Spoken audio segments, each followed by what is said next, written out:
Three little birds sat on my window, and they told me I don't need to worry. Summer came like cinnamon, so sweet. Little girls double dutch on the concrete. Maybe sometimes we got it wrong, but it's alright.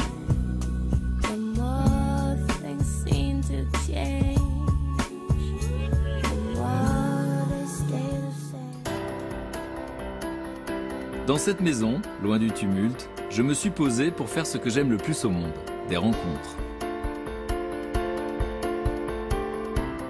Pour découvrir des itinéraires inspirants. Les personnes autistes ne souffrent pas de leur autisme, c'est qu'on souffre du regard des autres et du fait de ne pas être compris. À cet instant-là, en fait, l'enfant que je suis veut devenir quelqu'un d'autre, veut se faire passer pour quelqu'un d'autre, veut être prêt à mettre un masque. Mais aussi pour mieux comprendre ces parcours de vie hors du commun, grâce à celles et ceux qui ont aidé mon invité à franchir les obstacles et grandir. Je n'ai jamais eu aucun doute sur son intelligence, que je considérais emmurée. Il me donne du courage, de la force, il a une énergie incroyable. Une occasion pour chacun d'entre nous de partager mille et une vies. Mais à cet instant précis, j'ignore encore tout des émotions que je vais vivre ce jour-là. Hugo sera bientôt là, il est écrivain et comédien. En apparence, rien ne le distingue des autres, pourtant, il est autiste depuis la petite enfance. Promis à un suivi médical infernal et stigmatisant, sa mère décide de le prendre en main pour le sauver de l'enfermement. Aujourd'hui, Hugo parle. Il parle pour faire la preuve que l'autisme a fait de lui un homme comme les autres, ou presque. Bonjour. Bonjour. Hugo, je suis content de vous rencontrer. Enchanté, très heureux. Vous êtes le bienvenu. C'est que c'est la première fois de ma vie que je rencontre un empereur. Ah. L'empereur, c'est moi. C'était le titre de votre premier livre, autobiographique, qui est un énorme succès. Oui, ça a bien marché. On a rencontré beaucoup, il y a beaucoup de lecteurs qui sont reconnus. C'est un euphémisme. Et vous nous racontez de l'intérieur ce que c'est la vie d'un enfant qui est considéré par les autres comme autiste. Vous vous dites qu'il y a des troubles autistiques. Alors, j'ai deux questions qui se ressemblent. Pourquoi c'est important pour vous de parler et pourquoi c'était important pour vous d'écrire ce livre? Alors, l'empereur, c'était un besoin. C'était, en fait, pendant 15 ans, je suis arrivé à l'âge de 15 ans justement à devenir insoupçonnable au niveau de ma présentation en travaillant beaucoup sur moi pour gommer tous les symptômes extérieurs de l'autisme parce que j'étais stigmatisé à cause de ça. Et donc pendant 15 ans j'étais un comédien qui a dissimulé ce qu'il était et jusqu'à un moment donné où c'est devenu tellement lourd à porter que j'ai eu besoin d'écrire l'empereur que j'ai écrit en 2 semaines. Il est sorti comme un jet et c'était une occasion de réveiller les fantômes du passé. Je vous sers quelque chose à boire, un café, un thé, un jus de fruits. Je veux bien un petit café. Petit café.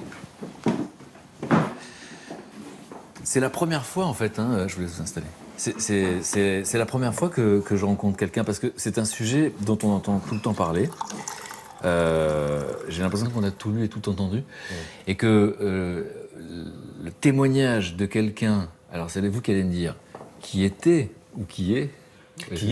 Qui est, c'est-à-dire que l'autisme, souvent on dit, voilà, votre autisme a disparu. Vous en êtes sorti. Et sauf qu'en fait, l'autisme, c'est que vous apprenez à vivre avec. C'est-à-dire qu'il y a beaucoup de personnes autistes, même qui sont insoupçonnables dans la société.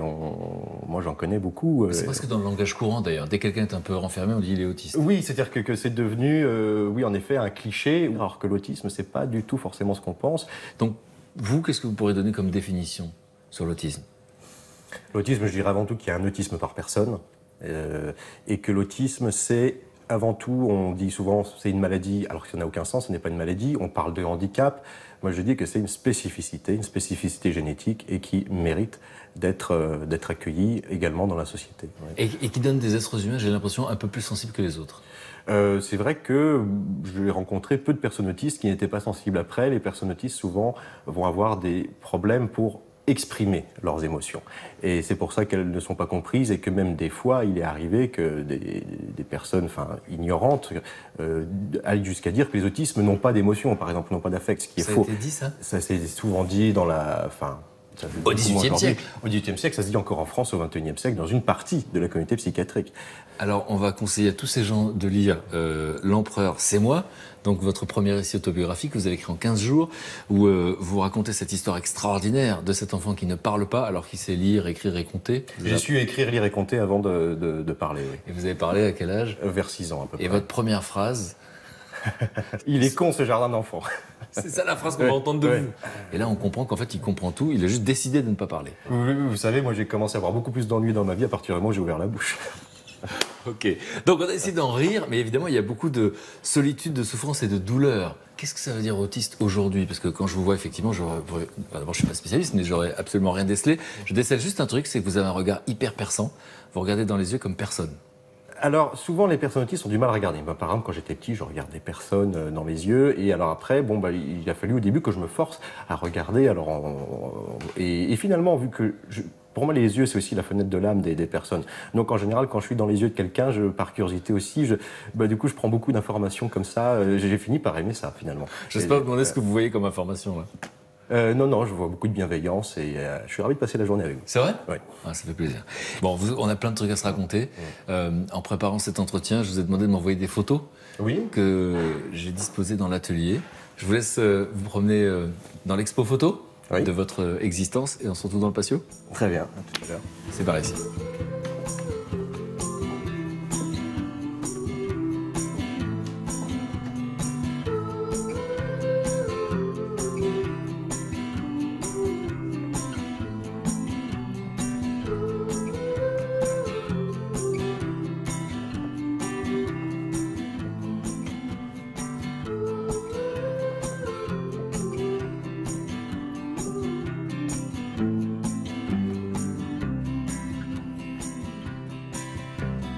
Gold teeth and a curse for this town are all in my mouth. Only I don't know how they got out. You turned me back into the bed I was when we met. I was happier then with no mindset. And if you turn to me Je viens de remonter dans le temps. C'est une période que j'ai tellement occultée, l'enfance, et aujourd'hui, là, je la réexplore assez souvent, en plus avec mon fils qui a 3 ans aujourd'hui. Agréable ou douloureux? Non, agréable. Troublant, mais agréable. Vous avez quel âge sur cette photo?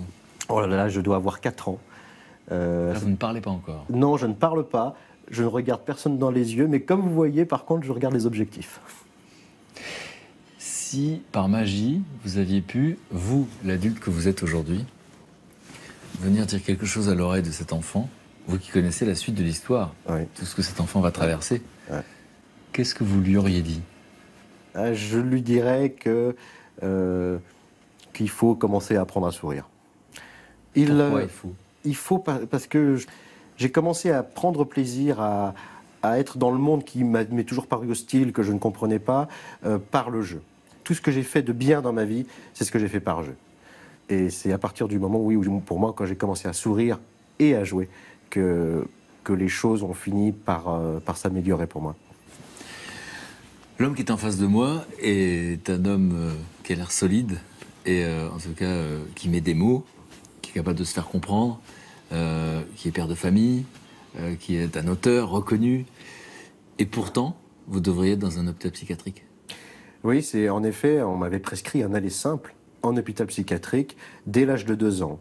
Ma mère, quand elle s'est rendue compte qu'elle avait un enfant qui était un peu étrange, qui ne parlait pas, qui faisait des crises inexpliquées, qui ne communiquait pas, qui ne regardait personne, eh bien donc elle a commencé à s'alerter et les personnes, donc la communauté médicale, la communauté psychiatrique, a fait malheureusement ce qui se fait encore beaucoup en France aujourd'hui à cause de l'incompréhension de l'autisme, c'est-à-dire on m'ont prescrit un parcours d'enfermement en aller simple. Et donc le programme, c'était de m'institutionnaliser dès l'âge de 2 ans en hôpital de jour et ensuite mon parcours était tracé. D'institut spécialisé en institut spécialisé. Ils savaient déjà où ils allaient me ranger quand j'allais devenir un adulte. Et vous ne seriez pas là aujourd'hui parce que aujourd'hui, dans un hôpital psychiatrique, C'est quoi la proportion d'enfants autistes? Alors, les enfants autistes, déjà, ils sont seulement à peine 20% à être scolarisés en France, alors qu'ils le sont à 100% ailleurs. Parmi tous les enfants autistes de France, il n'y en a que 20% qui sont à l'école. Oui, il y en a, et encore 20%. Après, quand vous passez au lycée, là, ça se compte sur les doigts d'une main ensuite. Et dans un hôpital psychiatrique? Un hôpital psychiatrique, alors la population adulte en hôpital psychiatrique, 60% de cette population, ce sont des adultes autistes. Hugo n'est pas placé en institution et il grandit entouré de sa famille. Sa mère, écrivain, et son père cancérologue l'entourent et l'aiment. Il est scolarisé, mais Hugo n'est pas comme les autres. Il demande plus d'attention que les autres. Alors, cet enfant que vous êtes apprend très vite à lire, à compter, mais ne parle pas. Et ce qui est extraordinaire, c'est qu'aujourd'hui, vous êtes en mesure de nous dire, et vous le dites dans votre livre, ben voilà ce que pensait cet enfant. Eh bien, en fait, pour moi, parler, je ne comprends tellement pas les interactions sociales. À quoi ça sert de parler? L'enfant de 4 ans se dit à quoi ça sert de parler? Oui. Je me disais à quoi ça sert de parler. Pour moi, c'était un risque aussi. C'est-à-dire que vu que je ne comprenais pas aussi les réactions des personnes, que je les trouvais imprévisibles, que je ne comprenais pas des fois le sens de ce qu'ils faisaient ou de leurs actes, pour moi, c'était un vrai blocage. Je ne pouvais pas me mêler à ça. Je ne comprenais pas. Alors, le quotidien de cet enfant, c'est quoi? Eh bien, au début, moi, j'étais très content si je pouvais rester tout seul chez moi. Et ma mère m'a toujours fait violence pour m'emmener à l'école, où moi-même, je ne voulais pas aller. Et elle devait aussi se battre contre les institutions qui, elles, ne voulaient pas me garder à l'école, mais qui préféraient me mettre à l'hôpital psychiatrique. Et donc, cet enfant, chez lui, tout seul, il est bien, et il fait quoi? Ah bah, chez moi, je pouvais tourner des roues toute la journée, pendant des heures. Bah, je tournais concrètement des roues. Je tournais des roues de mes jouets pendant de longues heures. Je ne communiquais pas. Je restais, si vous voulez... L'environnement extérieur, pour moi, était en grande majeure partie comme une agression, quelque chose de... Tout était hostile. Qui m'était hostile, oui. Qui m'était hostile. Et l'enfant qui tourne des roues, vous êtes là pour témoigner. C'est un geste qui m'apaisait. C'est un geste qui m'apaisait parce que j'étais tellement troublé par tout ce qui pouvait se passer au niveau des manifestations extérieures que de tourner des roues, en effet, me procurait un rythme, un apaisement, quelque chose. Mais si ma mère m'avait laissé faire, j'aurais pu tourner des roues toute la journée. Et au lieu de ça, heureusement, elle a été capable de me donner les clés pour décrypter petit à petit le monde extérieur et pour pouvoir petit à petit trouver les codes pour y trouver ma place. Ma mère m'a transmis au début beaucoup de codes. Donc, encore une fois, cet enfant est en souffrance. C'est qu'en fait, les personnes autistes ne souffrent pas de leur autisme. C'est qu'on souffre du regard des autres et du fait de ne pas être compris. Et c'est là où la souffrance démarre. À l'école, Hugo reste dans son coin. Il n'est pas décidé à s'intégrer. Il ne parle pas encore, il garde les mots pour lui et observe, attentif. Vous commencez à parler à quel âge et vous dites quoi? Alors, je commence à parler à l'âge de 6 ans et je dis à ma mère, Julien est mort, il est enterré dans la terre noire, je veux un autre nom. Là, ma mère a très peur. Julien, c'est votre prénom. Julien, c'est mon premier prénom. Et vous dites, Hugo, c'est le deuxième. Julien est mort, il est enterré dans la terre noire. Et je veux un autre nom. Il n'était pas très intéressant. Alors ma mère, elle a très peur. Au début, elle se demande si elle ne va pas rappeler l'hôpital psychiatrique. Et finalement, au lieu de ça, elle accepte de rentrer dans mon jeu. Et donc elle me dit, très bien, bon, moi, on va t'appeler Hugo, qui est mon deuxième nom sur mon passeport. Et à partir de là... Elle comprend les besoins de cet enfant à ce moment-là. Voilà. À cet instant-là, en fait, l'enfant que je suis veut devenir quelqu'un d'autre, veut se faire passer pour quelqu'un d'autre, veut être prêt à mettre un masque. Et d'ailleurs, je me masquais beaucoup quand j'étais petit. J'adorais me déguiser. Enfin, très vite, j'ai pris goût à... J'avais un costume d'époque différent tous les jours, si vous voulez. Enfin, je trouvais des choses dans le grenier pour en faire... pour être quelqu'un d'autre, exactement. Mais l'enfant de 6 ans à l'école, on l'appelle comment? On l'appelle encore Julien, j'imagine? Alors oui, pendant toute ma scolarité, on l'appelait Julien. Et quand j'étais dans la famille, on l'appelait Hugo. Donc il fallait avoir la tête bien accrochée, parce que sur les listes d'appels, mon premier nom, c'était Julien. Et alors, imaginez ma mère aller expliquer au prof qu'il faut m'appeler Hugo parce que j'ai tué Julien et qu'il est mort dans la terre noire, ça n'aurait pas arrangé. Déjà que c'était compliqué pour eux de me faire rester. Et pourtant, on le comprend aujourd'hui. Quelle est votre place parmi les autres au collège? La place du bouc émissaire. Et pour les professeurs, la place du type un peu bizarre, qu'on aurait préféré mettre dehors, mais bon, on est obligé de l'avoir parce que... On préfère le mettre dehors, pourquoi? Mais parce que pour eux, je n'étais pas adapté. C'est-à-dire que c'est vrai que quand je suis arrivé à 6 ans à l'école, où je parlais vraiment presque pas, ma mère avait dit, donc voilà, je préviens, mon fils ne participera pas. Mais par contre, à 3 ans, elle m'a appris à lire et à écrire. Elle a eu le souci de le faire avant, parce qu'elle savait qu'à l'école, si à partir du moment où je ne communiquais pas verbalement, ça allait être foutu pour moi, que j'allais jamais apprendre à lire et à écrire. Donc elle m'a appris avant. Elle a dit au professeur, voilà, il ne participe pas, il ne parle pas, mais par contre, je vous garantis qu'il a le niveau, il sait déjà lire et écrire. Et là, le professeur me demande de lui montrer les lettres au tableau, je lui montre toutes sans faute, et là, il est très embêté, parce que l'élève bizarre, il est obligé de le prendre, parce qu'il a le niveau. L'élève bizarre, parce que vous n'avez tellement rien de bizarre quand je vous vois, et le mot bizarre, vous l'entendez souvent. Oui, c'est bizarre, étrange, ou aussi, alors après, ça passait par plein de noms beaucoup plus fleuris aussi, dans la cour de récréation, mais... Voilà. C'est quoi les phrases qu'on entend qui stigmatisent? Oh, mais par exemple, moi, pendant toute ma scolarité, j'ai oscillé entre soit la violence des élèves qui ne sont pas habitués à la différence, donc qui me la faisaient payer tous les jours, les professeurs qui voulaient m'emmener vers la sortie, ou alors des fois les regards de pitié aussi. On vous dit, vous êtes le pauvre petit handicapé, le pauvre, de toute façon il n'y a pas d'espoir pour vous. Et puis, ça vous l'entendez, on le dit devant vous. Je l'entends, oui. Et donc du coup je suis sujet d'une sorte de rejet, de pitié chez certains. Et en fait, je ne trouve finalement que ça dans le regard du monde extérieur, en dehors de ma famille. Je n'ai trouvé que ça à l'école. Et ça a été quelque chose qui a été, pour le coup, qui a vraiment généré beaucoup de souffrance. On dit quand on se sent différent, le monde des enfants est cruel. On le sait tous, c'est universel. Qu'est-ce que ça veut dire concrètement pour vous, le monde des enfants est cruel à l'école? C'est quoi les scènes? Les scènes, c'est... Bon, par exemple, c'était très dur au collège, par exemple, au collège, où là, en plus, tout le monde grandit un peu, ça devient très, très cruel. Et moi, je sais pas, j'ai été piétiné par 200 personnes dans une file d'attente. Ça peut sourire aujourd'hui. Parce que l'autodérision, c'est important aussi, le recul. Et plein de choses comme ça. Ce qui m'a sauvé, c'était le jeu. Alors, comme on n'arrive pas à vous imaginer adolescent, il y a des images exceptionnelles que j'aimerais qu'on regarde ensemble, parce que vous allez faire la rencontre d'un garçon qui s'appelle Sacha, qui a un an de plus que vous avez 12 ans, il en a 13, et lui, il vous filme. Ouais. Et vous allez nous expliquer pourquoi ces images vous ont sauvé la vie, à quel moment elles vous ont sauvé la vie. Et donc là, on va voir l'adolescent que vous êtes à l'époque et qui parle de l'autisme. Et ce qui est marrant, c'est qu'aujourd'hui, vous dites « je suis autiste », lui disait « j'étais autiste ». Exactement.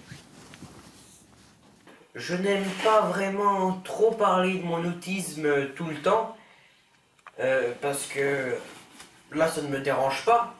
Mais si je devais en parler tout le temps, ça ne me plairait pas.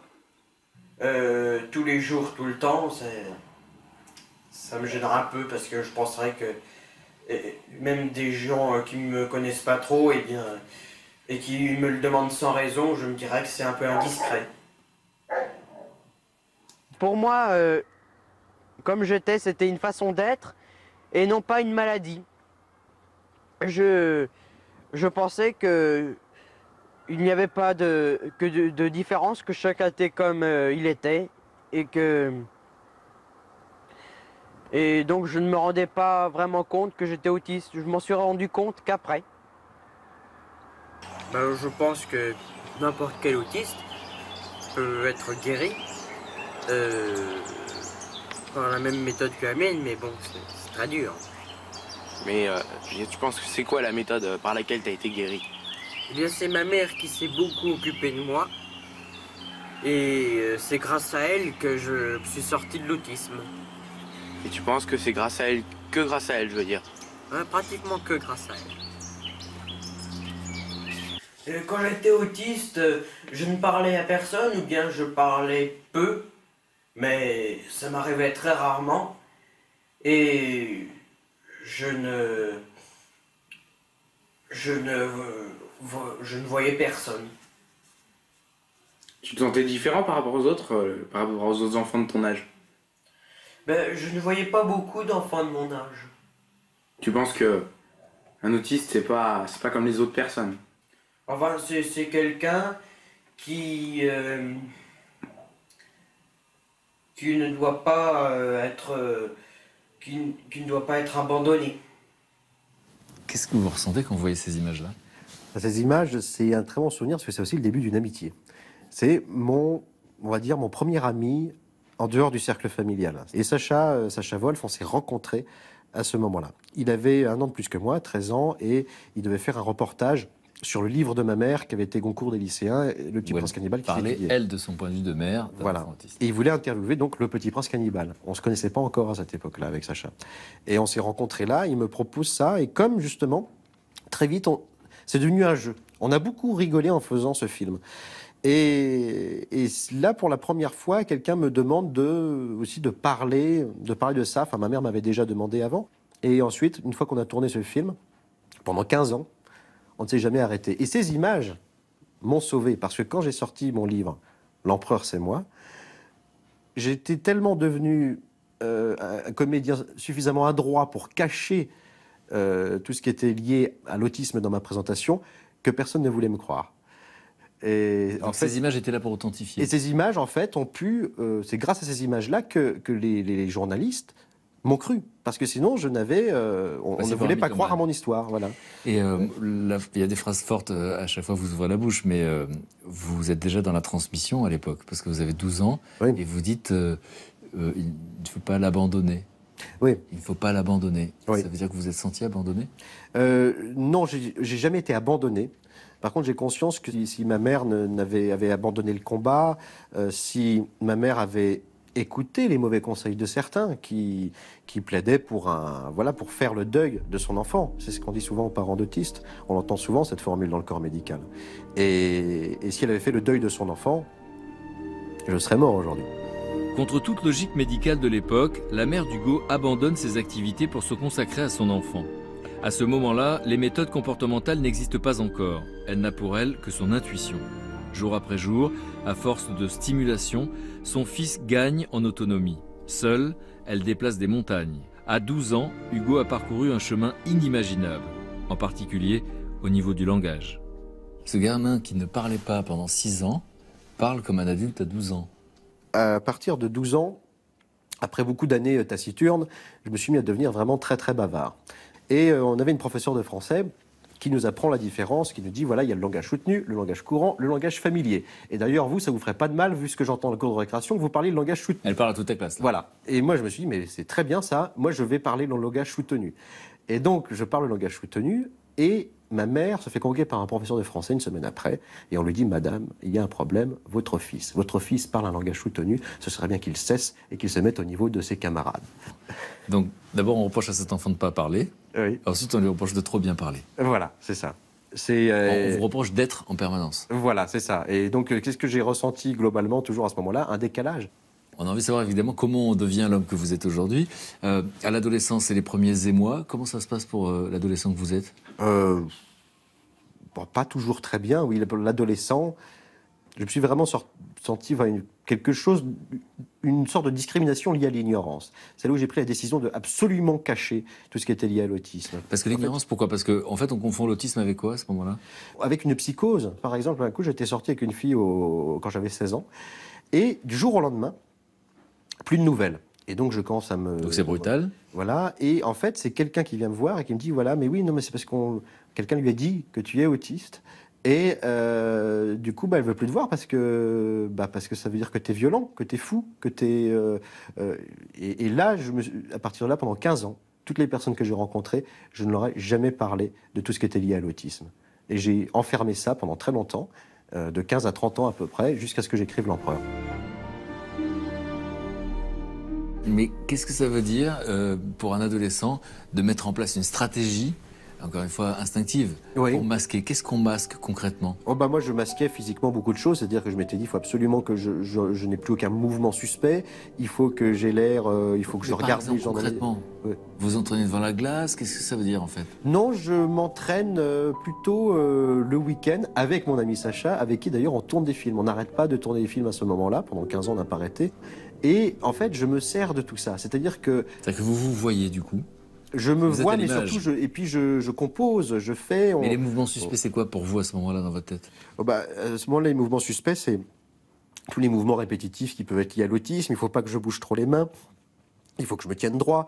Il faut que je soutienne le regard des gens. Enfin, c'est toutes ces petites choses-là que je me dis. Il faut respirer. Voilà, toutes des choses finalement très simples, mais que je me suis obligé à appliquer. Parce que vous allez loin comme auteur. Quand vous le racontez dans ce nouveau livre, Carnet d'un imposteur, Vous dites, je vais mettre en place une sorte de tactique de manipulateur. Alors, Oui. évidemment, c'est un mot d'auteur, mais qu'est-ce que ça veut dire? C'est-à-dire que je dois arriver à manipuler, à ce moment-là, je me mets dans une logique de manipuler mon entourage dans le fait de leur cacher qui je suis, de seulement laisser filtrer l'information et de garder ce qui doit rester secret pour vraiment ne pas me faire détecter, détester. Donc, instinct de survie pendant 15 ans. Oui. Et donc, vous allez faire quoi pour paraître comme les autres? Alors, vous allez Et mettre là, en je place commence quoi à comme m'orienter tactique? vers une carrière de comédien. C'est-à-dire que quand je... Une carrière à l'adolescence. C'est-à-dire qu'au début, je fais du théâtre dans un club amateur à ce moment-là où je découvre le théâtre et je me suis senti une familiarité très très vite avec le théâtre. Dans ce processus-là de devoir raconter le monde, de devoir réfléchir, ça m'a paru très familier, alors que tout le monde y allait en s'en foutant un peu. Et moi, très vite, je me suis senti familier parce que j'avais dû faire un tel travail de comédien dans la vie pour ne pas me faire détecter que du coup... Détecter et détester, en fait. Et détester, voilà, c'est ça.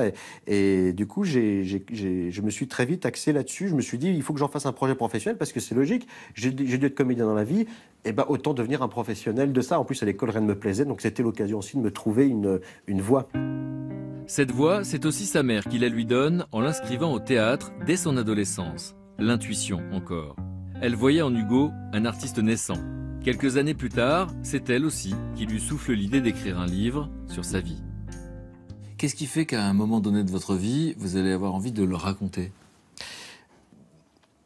J'avais besoin en fait de revenir sur ces fantômes du passé. C'est-à-dire qu'en tant que comédien, quand vous êtes comédien, vous devez beaucoup jouer avec, vos émotions, vos sensations. Vous ne devez pas avoir peur d'explorer la part d'ombre qui est en vous-même. Et je sentais que j'étais limité dans plein de choses parce qu'en plus, je me cachais à moi-même qui j'étais et je cachais aux autres.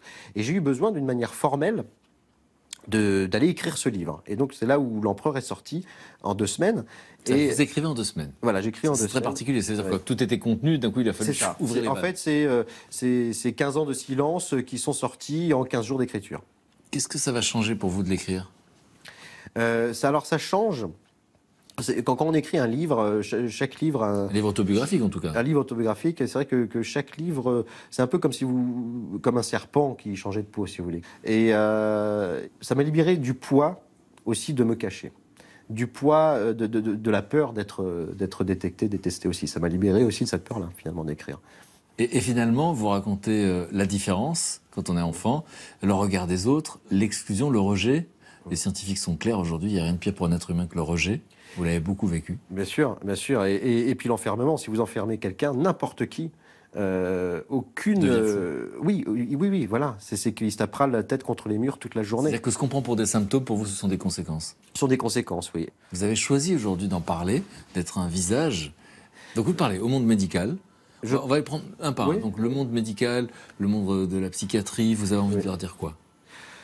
De leur dire déjà de mettre à jour leurs connaissances parce que malheureusement certains refusent de se mettre à jour. Ça c'est des luttes évidemment de lobbying interne parce que l'internement de l'autisme ça rapporte beaucoup. C'est-à-dire que quand vous internez quelqu'un en hôpital psychiatrique, c'est 1 500 € par jour et par tête, remboursés par de l'argent public. Donc ça veut dire que les hôpitaux psychiatriques sont censés protéger des gens plus fragiles. En fait, pour vous, c'est un business, c'est violent ce que vous dites. C'est un marché. C'est un marché, c'est un l'autisme business. est un marché comme un autre, bien sûr. Ça, c'est pour le monde médical, ça c'est clair. Et vous dites, dans votre livre, je suis libre et en liberté. Ouais. Pour les parents d'enfants autistes qui souffrent beaucoup, parce qu'ils sont culpabilisés en permanence. Ils sont victimes d'une chasse aux sorcières, les mères. Qu'est-ce que vous avez envie de leur dire? J'ai envie de leur dire surtout de ne pas perdre espoir, de toujours ne jamais renoncer au combat, de bien s'entourer, parce qu'il y a des personnes qui, sur le terrain, ont des bonnes initiatives, et il faut surtout bien s'entourer, bien s'informer, se regrouper aussi. Il y a beaucoup d'associations. Dans le monde autistique, c'est un monde où il y a des centaines d'associations, parce qu'il y a un tel manque que les personnes sont obligées de se débrouiller, se fédèrent entre elles. Pour les enfants, qui, eux, sont donc autistes, et on verra que le diagnostic est très difficile à poser. Mais finalement, pour les enfants qui pourraient se reconnaître dans votre témoignage, qu'est-ce que vous voulez leur dire à eux? De ne jamais avoir honte de leur différence. Et que c'est une spécificité, ce n'est pas quelque chose en moins, c'est quelque chose de différent, voire quelque chose en plus.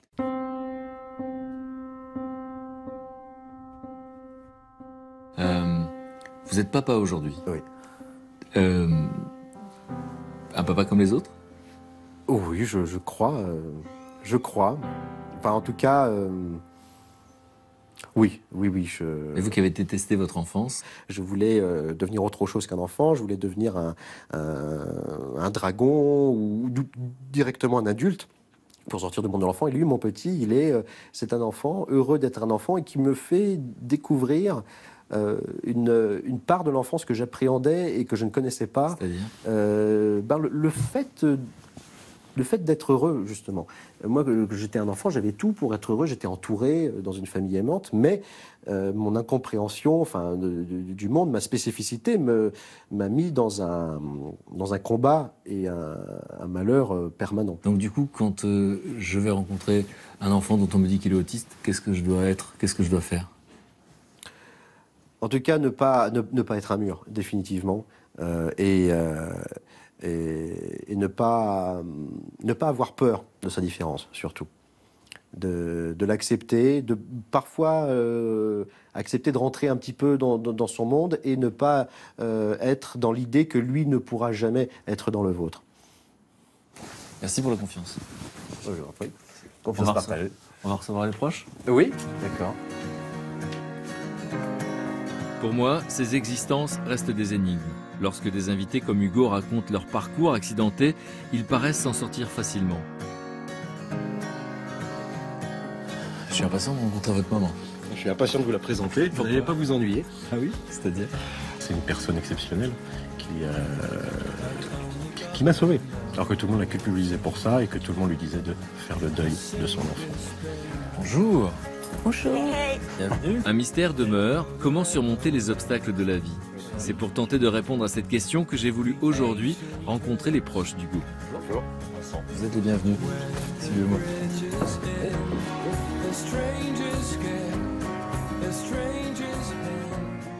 Servez-vous à boire. Il y a du jus d'orange, du thé, du café, de l'eau. Alors Hugo, je vous laisse me faire les présentations. Dites-moi qui est qui. Alors voici ma mère, Françoise Lefebvre. Vous m'avez dit ma mère qui m'a sauvé la vie. Qui m'a sauvé la vie. On n'entend pas ça tous les jours dans la bouche de quelqu'un. Non. Voici Vincent Poirier, mon metteur en scène. Celui qui a mis en scène le spectacle tiré de votre autobiographie qui raconte votre enfance. Et voilà, j'ai rencontré Vincent au théâtre. Et puis voici Maître Sophie Janois qui sauve beaucoup de vies. Parce que vous êtes avocat. C'est ça. Et aujourd'hui, vous avez décidé que parmi vos combats, il y avait quoi exactement par rapport à l'autisme? Alors, ça veut dire que je ne défends que des enfants autistes. On les défend J'aurais fait contre l'État, principalement, pour le défaut de prise en charge adaptée des enfants. On les défend contre l'éducation nationale, pour le défaut de scolarisation des enfants. On défend aussi les enfants à l'égard des allocations qu'ils pourraient obtenir, parce que plus les parents sont susceptibles d'obtenir de l'argent, plus ils peuvent offrir à leur enfant une prise en charge adaptée, adéquate. Donc tous ces combats-là, en fait, ce sont des combats judiciaires. Et votre lien, c'est une avocate que vous avez trouvée dans l'annuaire? Non, pas vraiment. Elle était maligne, ma question. Hein. Non, on s'est rencontrés par hasard à une fête. On fêtait la levée de la censure d'un film qui avait fait une grosse polémique dans le monde de l'autisme, qui avait été censuré par les personnes qui avaient été interviewées dedans. Et nous, vu qu'on est aussi des combattants contre la censure, eh bien, on s'est rencontrés là, à cette fête, et ensuite, on ne s'est jamais quittés. Françoise? Oui. Je ne sais pas par quoi commencer. La première chose, c'est peut-être, vous, cet enfant qui ne parle pas pendant presque 6 ans, avant que le regard des autres arrive, vous-même, comment vous le vivez? Parce que vous êtes romancière, vous êtes artiste, alors peut-être que c'est votre regard qui est différent dès le départ. Je crois que vous avez raison, mon regard était différent, à cause de mon parcours aussi. C'est-à-dire? Parce qu'avant cet enfant-là, j'en avais 2 autres.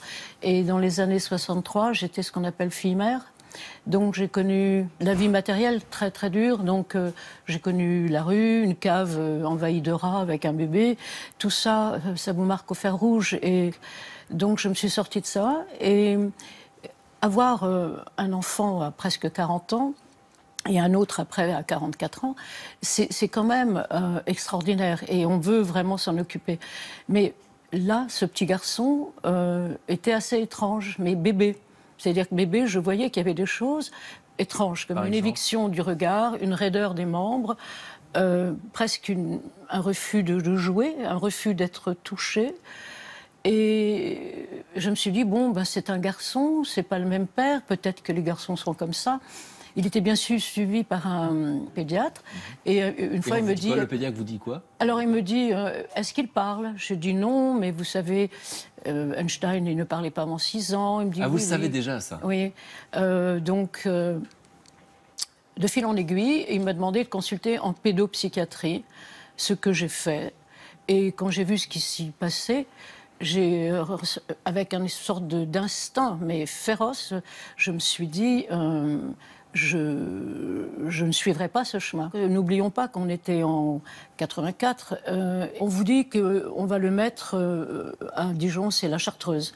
Bon, que là, il y a des classes spéciales pour ces enfants-là. Donc, avec une sorte d'instinct... Vous comprenez quoi à ce moment-là? Vous comprenez vraiment qu'on veut enfermer votre enfant?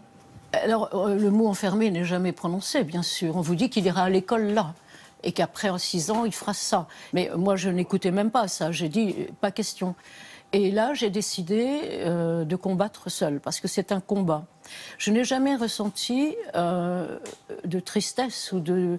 J'ai ressenti simplement que j'étais en face d'une énigme formidable et qu'il me faudrait abandonner beaucoup de choses agréables de la vie. Et ça, c'est une jolie formule d'écrivain aujourd'hui, que cet homme est là en face de nous et qu'il est extraordinaire.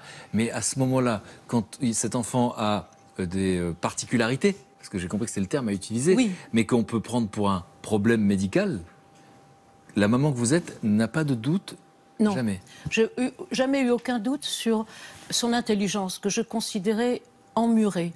Je voyais qu'il était intelligent, malgré des scènes terribles de colère, de se frapper la tête par terre, de hurler n'importe où, de mettre 1 heure pour descendre un escalier, 1 heure pour le monter, 1 heure pour monter dans la voiture. 1 heure, ça veut dire quoi? Ça veut dire qu'il ne veut pas? Il veut pas, il se rétracte. Vous avez un souvenir de cette scène de l'escalier? Ah oui, je m'en souviens très bien. Oui. Alors qu'est-ce qui se passe dans la tête de cet enfant? Mais je suis effrayé déjà de sortir de mon environnement sécurisant. Je suis effrayé de sortir dans un monde qui, du coup, je ne le comprends pas. Du coup, je le prends pour quelque chose de aussi. Vous vous rappelez de ce que vous ne comprenez pas à ce moment-là? Ce que je ne comprenais pas les fonctionnements sociaux, ou même quand on est au supermarché. Oh oui, c'était... Qu'est-ce que vous ne comprenez pas au supermarché, par exemple? Au supermarché, par exemple, je ne voulais pas que la caissière prenne ce qu'on avait acheté parce que c'était à moi. Et que je n'avais pas envie. Et donc, du coup, maman était obligée d'acheter en double toutes les choses. Et pour discrètement donner à la caissière, alors que il le passait 2 fois pendant que l'autre objet... Donc là, vous avez une maman créative, oui, qui va trouver une solution pour s'adapter à la situation. Moi, j'ai toujours décidé d'entrer dans son monde, et pas le contraire. Et à l'époque, c'était très mal vu. Il y avait une chape avec Bettelheim, Bruno Bettelheim, qui a écrit La forteresse vide. Toute la psychiatrie et les soins étaient basés là-dessus. Ça nous disait quoi à l'époque? Les ça personnes disait autistes étaient vides, étaient une forteresse vide, et que les mères étaient coupables, forcément coupables. On les accusait d'être le coupables. problème autistique, c'était induit par la mère, forcément. Comment vous l'avez vécu, vous, quand vous sentez... Moi, je m'en fichais. Ce qui comptait pour moi, c'était... moi, je ne veux pas qu'on me tresse une espèce de couronne de laurier, la gentille maman qui s'est tellement dévouée pour son enfant. Ok, je l'ai fait. Moi, j'étais une mère absolument farouche. C'est-à-dire vraiment impitoyable avec lui et avec moi. C'est-à-dire? Éducation, refaire la même chose. Il marche comme ça, avec les bras comme ça, on refait le truc. Et puis je suis entrée dans son monde et il comprenait, je crois, que je le comprenais. C'est-à-dire que j'étais capable de passer des heures sous le radiateur ou sous les tuyaux du lavabo à écouter avec lui l'eau qui s'écoulait parce qu'il aimait beaucoup écouter ce qui se passait dans les tuyaux. Qu'est-ce que vous compreniez de lui, puisque vous rentriez dans son monde? Que si je savais jouer avec lui, être de son côté, eh bien, je savais qu'on allait gagner quelque chose. Est-ce que vous pouvez me donner d'autres exemples, Hugo, de ce que vous preniez pour des agressions? Oui, ou alors des incompréhensions. Par exemple, c'est vrai, je ne sais pas si tu te souviens, j'avais tapé une petite fille dans un bac à sable parce qu'elle avait le même seau et la même pelle que moi. Oui, et c'était inconcevable que quelqu'un ait les mêmes objets que moi. D'accord. Mais c'est important de donner ces exemples, parce que sinon, c'est tellement lumineux ce que vous faites aujourd'hui, ce que vous avez transformé, le message que vous passez, que j'ai besoin de comprendre qu'on parle bien du même autisme, celui que j'ai vu dans les reportages, quoi. Voilà, c'est ce même autisme, cet enfant qui va passer des heures à écouter les gouttes Voilà, tourner des roues toute la journée. Ah oui, tourner des roues. Oui. Enfin, il a tellement tourné de roues que grâce à ça, j'ai pu écrire un autre livre. Parce qu'il est resté... Il n'y avait pas de jeux vidéo, il n'y avait pas besoin à l'époque.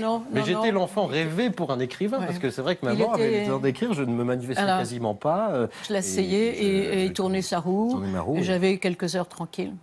Mais c'est ce qu'on retrouve beaucoup dans le spectacle. Oui, dans le spectacle. Vous qui êtes extérieur, évidemment, maintenant, plus beaucoup, mais à l'époque, qu'est-ce que vous comprenez justement en lisant ce livre qu'il a écrit? Parce que vous étiez rencontrés des années auparavant, vous aviez travaillé ensemble, vous l'aviez choisi comme comédien, et c'était la période où il le cachait. C'était la période où il ne vous l'avait pas dit et vous n'aviez rien deviné. Parce qu'il dit qu'on l'a toujours pris pour quelqu'un de bizarre, vous n'aviez pas trouvé qu'il était bizarre. Non, mais dans une école de théâtre, chacun a sa singularité. Et Hugo, pendant 3 ans, je l'ai eu en cours, je l'ai mis en scène. Les écoles de théâtre ont souvent des réunions de gens bizarres.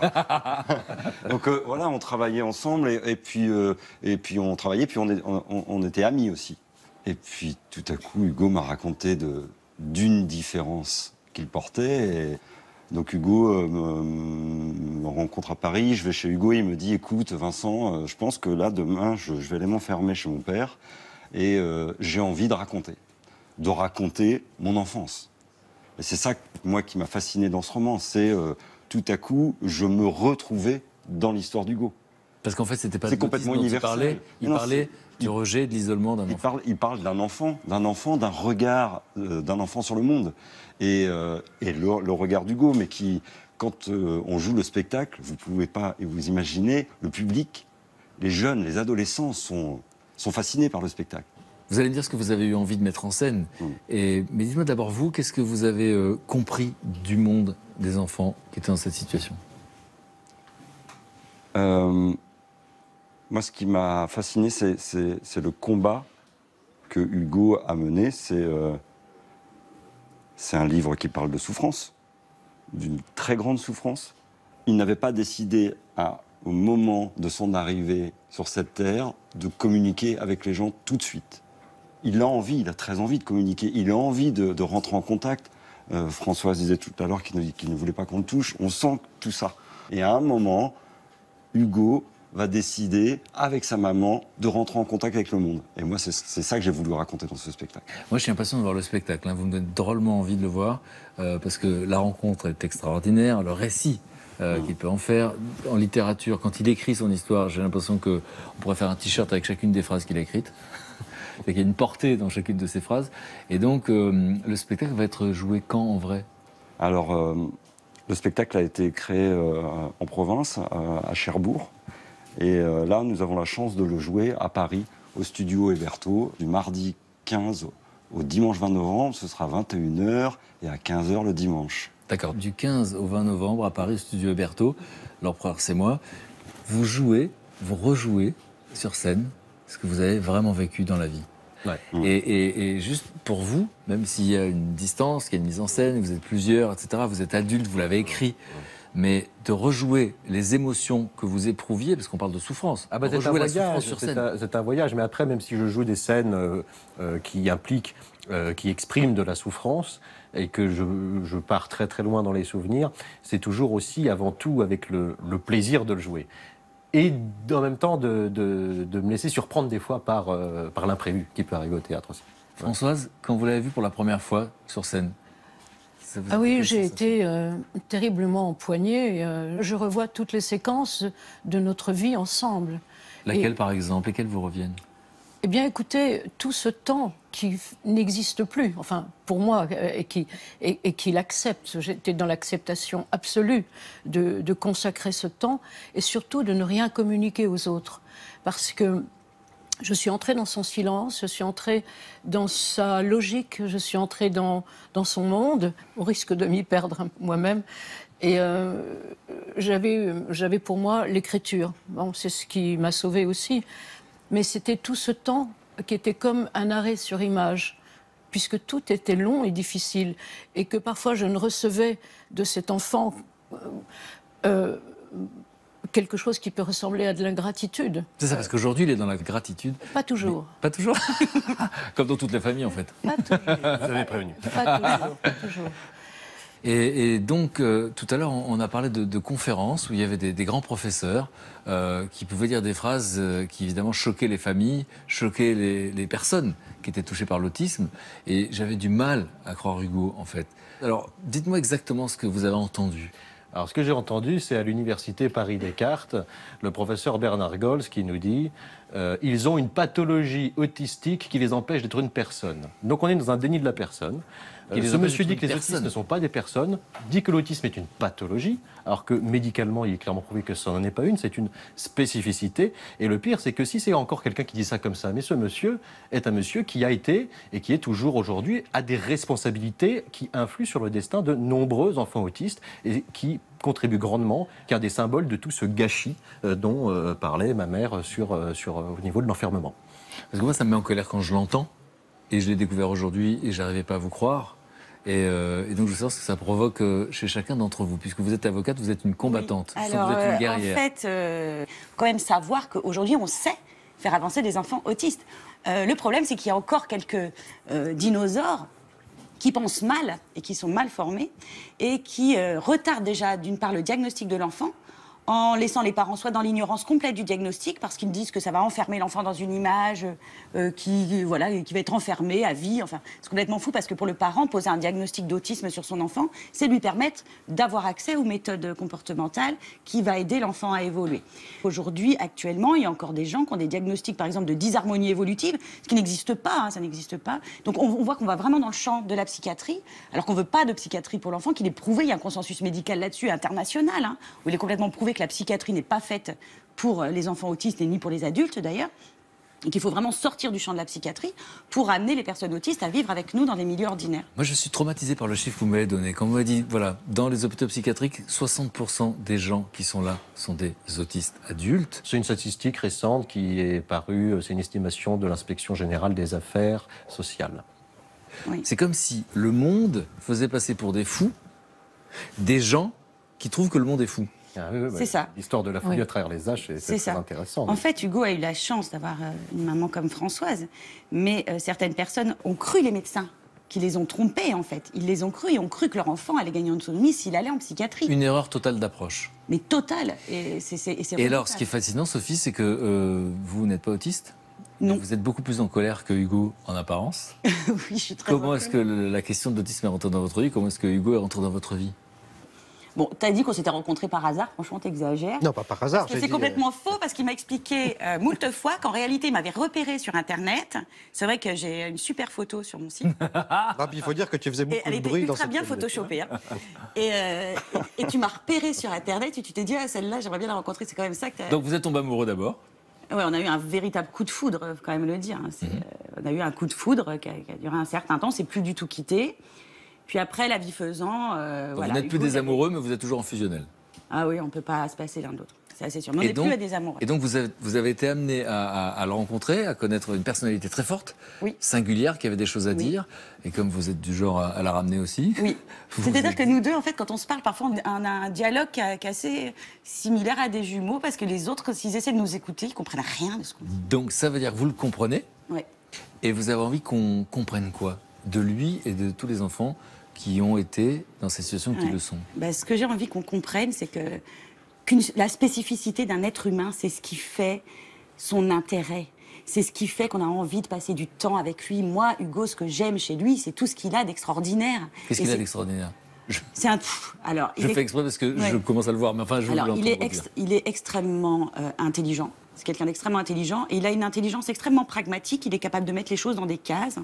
Il est sans embâge. Il dit les choses d'une manière très brutale, il les cache. Alors des fois c'est insupportable, parce que quand il fait des crises de cache, on appelle ça des crises de brutalité, d'honnêteté absolue.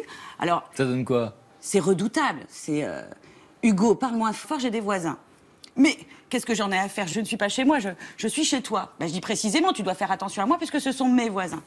Et là, Hugo va enchaîner en disant « Mais moi, je ne vis pas ici, ce ne sont pas mes voisins, donc je parle exactement comme j'ai envie. » Donc c'est de la rhétorique et de la logique. Mais voilà, il est complètement logique. On se dit « Bon, voilà, tant pis pour l'empathie, on verra plus tard. » Mais il y a aussi, c'est aussi quelqu'un d'extrêmement empathique, d'extrêmement bienveillant, gentil. Hugo, combien de fois je suis arrivée chez lui en pleurant parce que j'avais pu perdre une affaire et que ça m'est totalement insupportable de perdre.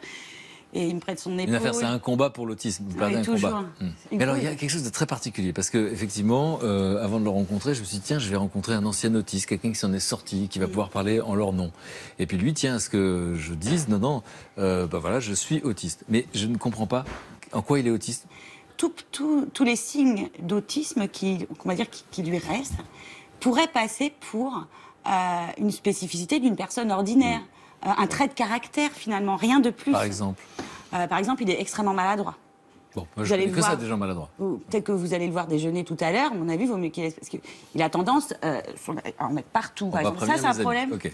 Voilà, vous les prévenez, surtout, voir, tout ça. Non, je plaisante. Mais je vais être privé de repas maintenant. Un petit problème de psychomotricité fine. La plupart des enfants autistes ont besoin de psychomotriciens pour les aider, justement, à apprendre à écrire, etc.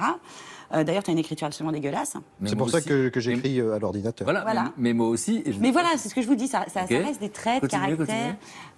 Qu'est-ce que tu as d'autre? Il ne veut pas conduire. T'es colérique. Il a trop peur. Mais moi aussi, j'ai peur en voiture. Il y a une chose que j'ai remarqué en te mettant en scène, c'est ta capacité à travailler. On répétait, on commençait les répétitions à 14h. Si je ne disais pas Hugo, on fait une pause, on pouvait répéter ce spectacle en plus, qui est extrêmement physique, jusqu'à 20h. Tu t'arrêtais jamais. Et quand je l'arrêtais, il titubait. Donc c'est une hyper-concentration. Donc ça ressemble à des qualités quand même, quand vous le dites. Ce sont des spécificités. C'est-à-dire peur en voiture, avoir une écriture... Il a une vie très réglée aussi. Toujours. Par exemple. T'as beaucoup changé aussi. C'est parce que tu es de mauvaise fréquentation. Par exemple, vie réglée, c'est quoi, des rituels? On va pas dire que c'est ritualisé, mais à partir du moment où il va trouver un bon resto à côté de chez lui, par exemple, il va pas forcément avoir idée d'aller à côté. Donc je t'ai vu manger des sushis tous les midis pendant des mois. Vous savez que vous parlez de moi, là. C'est le côté pratique. Par exemple, sur des détails très particuliers, à un moment, je trouvais que je perdais trop de temps quand j'enlevais mes chaussettes du sèche-linge, de devoir les trier toutes dans le même sens. Donc maintenant, j'ai que les mêmes paires de chaussettes, des paires claires et des paires foncées, et c'est tout le même modèle. Comme ça, je n'ai plus à... Donc vous éliminez ce qui va être... Vous allez vers l'essentiel, j'ai l'impression. C'est ça. Oui. Qu'est-ce que cet être humain, puisqu'il est dans votre vie, qu'est-ce qu'il vous apporte? Hugo, il me donne du courage, de la force. Il a une énergie incroyable. Je le vois 10 minutes et ça y est. J'ai de nouveau l'énergie pour partir au combat. Et puis depuis que je le connais aussi, ça a aussi changé ma façon de voir les choses, ma façon de plaider. Quand je vois un petit garçon qui tourne des roues, je pense à lui.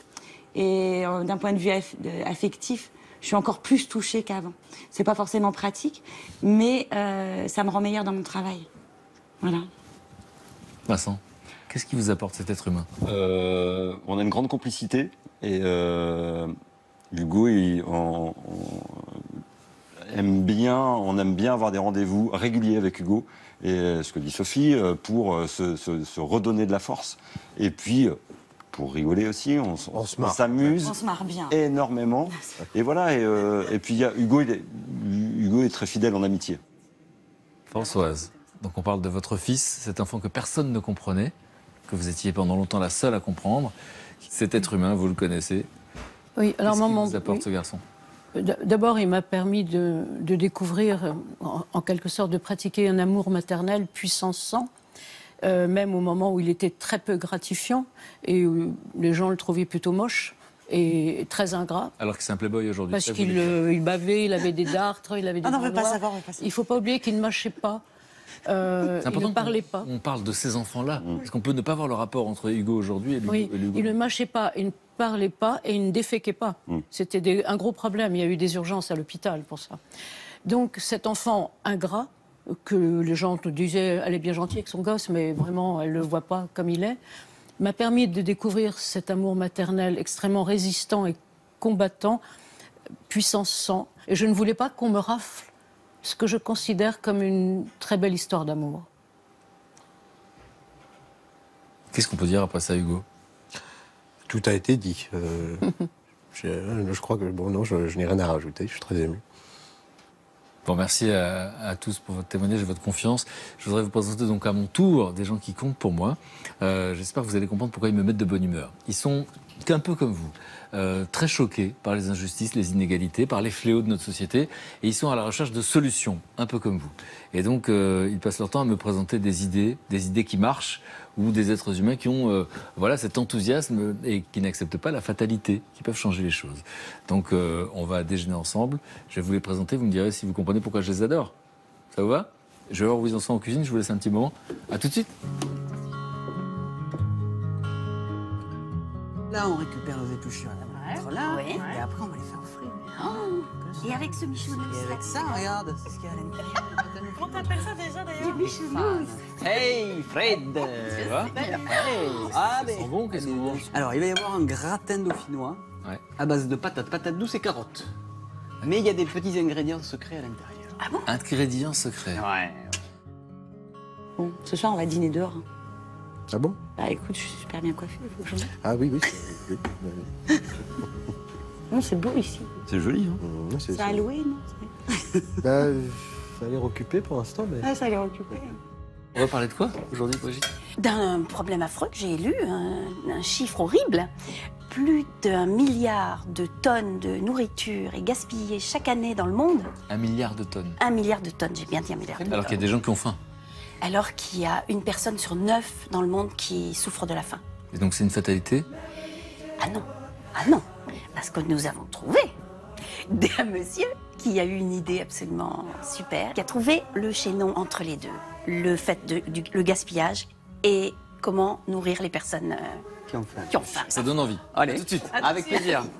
Oui, alors tu vois, parce que du coup, on a fait des petites parts comme ça, et on va les mettre dans les assiettes comme ça, une par une. Three Ça, c'est little bon. birds